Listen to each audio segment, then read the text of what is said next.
이제 먹고 살 만큼 여유가 생겼는데도 끊임없이 나는 왜 행복하지 않을까 하고 고민하는 분들 많으실 겁니다. 직장 생활도 해볼 만큼 해봤고 이것저것 경험을 해봐도 도무지 만족감을 얻지 못하는 것이죠. 법륜스님은 정신적 빈곤감에서 벗어나 복된 삶을 살 수 있는 방법이 있다고 합니다. 때로는 생각지도 않은 기적 같은 일이 일어나기도 한다고 하는데요. 인생 후반기 지속 가능한 행복을 누리고 싶으신 분들은 오늘 영상 끝까지 보시길 바랍니다. 부처님은 돌아가시기 전 이런 말씀을 남기셨다고 합니다. 안한존자가 부처님께서 열반하시고 나면 누구에게 공양을 올려야 큰 공덕을 지을 수 있습니까? 라고 묻자 열애에게 올리는 공양과 똑같은 공덕이 있는 공양이 4가지 있느니라. 첫째, 배고픈 사람에게 먹을 것을 줘서 배부르게 하고, 둘째, 병든 이에게 약을 줘서 치료하고, 셋째, 가난하고 외로운 자를 도우며 위로하고, 넷째, 청정한 수행자를 잘 외워하는 것이다. 고통받는 사람들의 이야기를 들을 때 우리가 보이는 태도는 크게 2가지로 나뉩니다. 하나는 외면하는 겁니다. 이런 사람은 자기가 직접 경험해보기 전까지는 그런 고통을 이해하지 못합니다. 또 한 가지는 그들의 아픔에 빠져버려서 늘 근심에 젖어 있는 사람입니다. 남의 고통을 아파하는 것은 외면하는 것보다는 나을 것 같지만 실상 자기 생각에 갇혀 있는 건 둘 다 마찬가지입니다. 정작 고통받는 당사자에게 별 도움이 안 됩니다. 어려운 사람을 돕자고 하면 이렇게 생각하는 분들이 있습니다. 나도 먹고 살기 어려운데 남을 어떻게 돕나? 내가 가진 것으로 조금 도와봤자 표시나 나겠어. 내 힘으로는 1명밖에 도울 수 없는데 도움을 필요로 하는 사람이 10명이라면 자신의 힘이 미약하다고 느껴질 겁니다. 그러나 내가 할 수 있는 만큼만 하면 됩니다. 여건이 되는 대로 한 사람이든 2사람이든 돕기 시작하면 됩니다. 도움이 필요한 사람이 세상에 10명만 있겠어요? 100명, 1000명. 그보다도 훨씬 더 많기 때문에 도와야 할 사람 숫자를 세면서 내 능력이 부족하다고 한탄하면 괴롭기만 합니다. 1명을 도울 수 있으면 돕고 2명을 도울 수 있으면 2명을 도우면 됩니다. 자기 능력껏 하면 됩니다. 이때 10명을 도울 수 있는 능력이 되도록 소원을 세워보는 것은 좋습니다. 욕심을 부리지 않고 소원을 세우면 당장은 1명밖에 도울 수 없지만 앞으로 10명을 도울 수 있는 힘이 생겨요. 또 더 큰 소원을 세우면 100명을 도울 수 있는 힘이 생기면서 새로운 길이 열립니다. 그것은 내 지극한 정성을 보고 주위 사람들이 감동해서 동참하기 때문에 가능한 거예요. 그럴 때 생각지도 않은 기적 같은 일이 일어나기도 합니다. 우리가 남을 돕는 마음을 내면 그보다 몇 배나 더 큰 행복이 나에게 돌아옵니다. 그런데 많은 사람들은 내가 도움을 받는 쪽에 치우쳐 있습니다. 태어나서부터 지금까지 얻는 것이 행복이라고 세뇌가 된 탓이에요. 하지만 받는 것을 행복으로 알고 살면 지금보다 경제적으로 훨씬 더 잘 살게 되어도 늘 밖으로 복을 구하게 되고 그러면 평생 정신적 빈곤감에서 벗어날 수 없어요.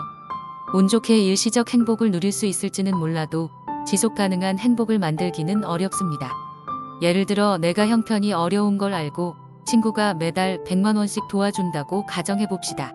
그때 내 마음이 그저 좋기만 할까요? 돈을 받기 위해 친구랑 만날 때마다 내 기분이 어떨까요? 그 친구 앞에서는 왠지 주눅이 들어 당당하지 못하고 친구의 기분이 상하지 않도록 매사 조심하게 될 겁니다. 그의 부탁이라면 내 능력에 부치거나 올바르지 못한 일이어도 거절하기가 어려울 거예요. 남에게 도움받는 것을 좋아하는 사람은 그만큼 종속된 삶을 살게 됩니다. 그래서 시간이 흘러 살만해지면 어려운 시절에 도움을 받았던 사람을 만나기 싫어하는 경우가 많아요. 자신의 과거를 들추어내기가 싫기 때문이죠. 또 얻기를 바라는 사람의 소원이 성취되려면 남에게 도움받을 상황에 처해야만 합니다.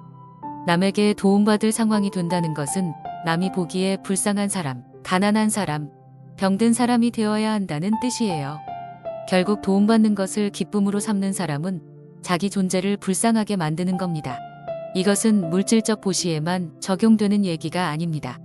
얻으려고 하면 아무리 많은 것을 받아도 항상 부족함에 허덕이게 되고 받을 때 잠깐, 덕볼 때 잠깐 좋을 뿐이지 그 행복이 오래가지 않습니다.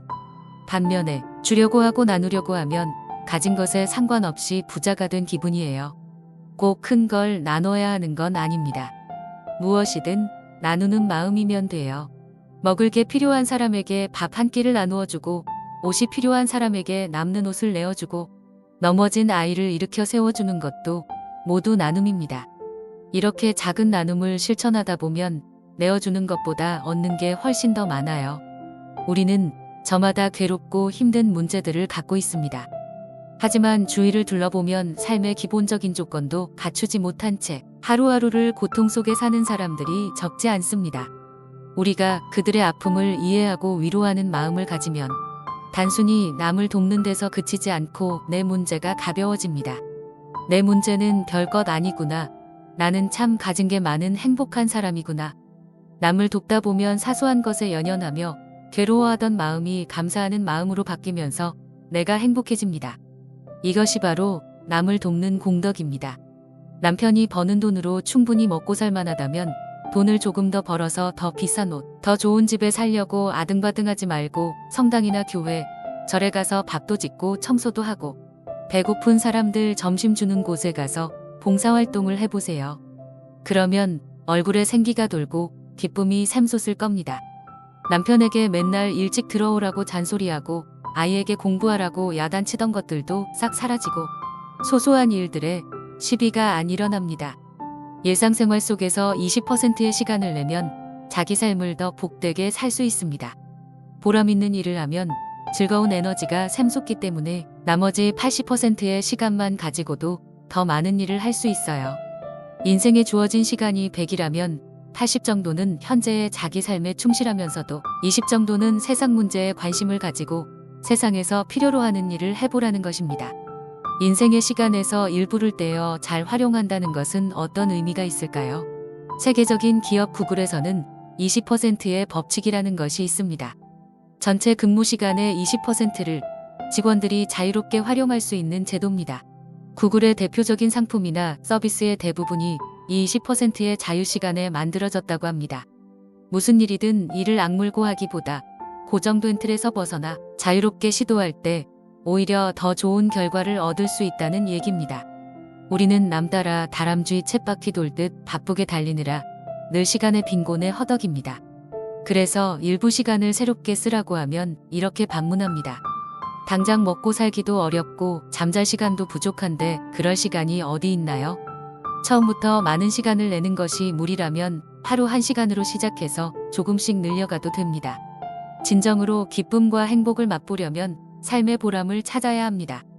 힘들다고 불행한 건 아니에요. 보람이 있으면 몸은 힘들어도 마음은 행복합니다.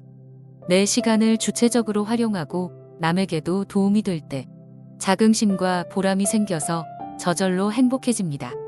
나 혼자만 성공하겠다거나 나만 잘 살아보겠다는 생각이 아니라 이 세상에 필요한 사람, 세상에 기꺼이 쓰이는 사람이 되겠다는 마음으로 살아갈 때 자기도 행복하고 세상에도 보탬이 됩니다. 오늘은 지속 가능한 행복을 누리며 복된 삶을 사는 방법에 대해 알아봤습니다. 도움이 되셨다면 주변 지인분들께도 공유 부탁드립니다. 구독자 여러분의 풍요로운 노후를 응원합니다. 오늘도 많이 웃으세요. 지금까지 신중년 연구소였습니다.